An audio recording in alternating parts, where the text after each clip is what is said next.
Naam, karibu mtazamaji wa Simamia TV na mimi ni Mwafrika. Na hivi karibuni mtoto Mutaremwa ambaye alipelekwa KCMC kwa ajili ya matibabu ya miguu yake ambayo ilikuwa imepinda, ambayo ilikuwa na matege, na sasa amepata kurudi kwa wazazi wake. Kama unavyoona kwenye video hapo, akiwa ameletwa na sasa hivi angalau yuko vizuri, lakini kwa sababu mifupa yake ilikuwa ni hiyo atabiliwa kwa muda fulani kisha aende kanyoshwe mguu mwingine, lakini mpaka sasa matibabu yake yuko vizuri kabisa kama unavyoona, na amerudi kwa ajili ya kuendelea na masomo, maana huyu ni mwanafunzi. Sasa hapa Simamia TV tulipata nafasi ya kuzungumza na mzazi wake Mama Mutaremwa. Alizungumza maneno kadhaa, lakini kubwa zaidi ni kuwashukuru wafadhili na wale wote waliojitolea kwa ajili ya kumsaidia mtoto wake, lakini pia aliwasihi wazazi wenye watoto ambao wana matatizo wasiwafungie ndani na badala yake wawapeleke kupata matibabu. Mimi naitwa Sada. Sada nani? Yes.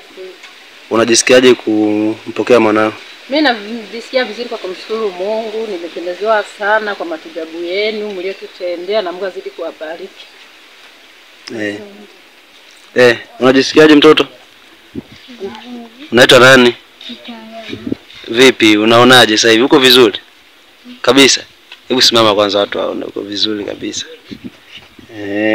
Mtazamaji, kama unavyoona Mutaremwa yuko vizuri, na huyu ndo mama yake amezungumza. Labda unawaambia nini wazazi wengine ambao labda wanakuta mtoto wake kidogo amepata shida fulani afu anashindwa kuzungumza au kutafuta watu wamsaidie? Mimi kwa lengo langu nilionayo, kwa jinsi nilivyonitendea, na uweza kuambia na wao na ushikisho, mtu akiwaambia kitu wasikate tamaa kama mimi ambazo sijakata tamaa. Na wao waendelee kutunza watoto ndani ya nyumba, tuwafichue na nyewe muwe na hakika wa kuwa mnapata hizi familia. Labda kwa faida ya mtazamaji, kabla ya kupata huu ufadhili ambao wamepata kumtibia, labda mwanzo ulikuwa umewahi kutafuta njia zozote za kumfanya pale? Sijawahi, kwa sababu uwezo ulikuwa ni mgumu kweli. Labda uliwahi kuambiwa labda gharama yake ni ipi? Sijawahi. Nienda Mlugwanza siku moja, wakaniambia matibabu yake ni magumu ya kusafiri. Hapo nieleza hivyo, nimejikalia, sijarudi tena. Ndio mkoa nimefuatiliwa. So kwa maana kwanza wakati unaambiwa bwana kuna watu ambao wanaweza wakampeleka na akawa sawa, ulikuwa unawaza nini? Ulikuwa unaona ni masiala au? Sikuona kama ni masiala, lakini labda tu ile ya kuwaza utafikaje, utaanzaje, utafikia wapi, hilo nilikuwa ninawazisha.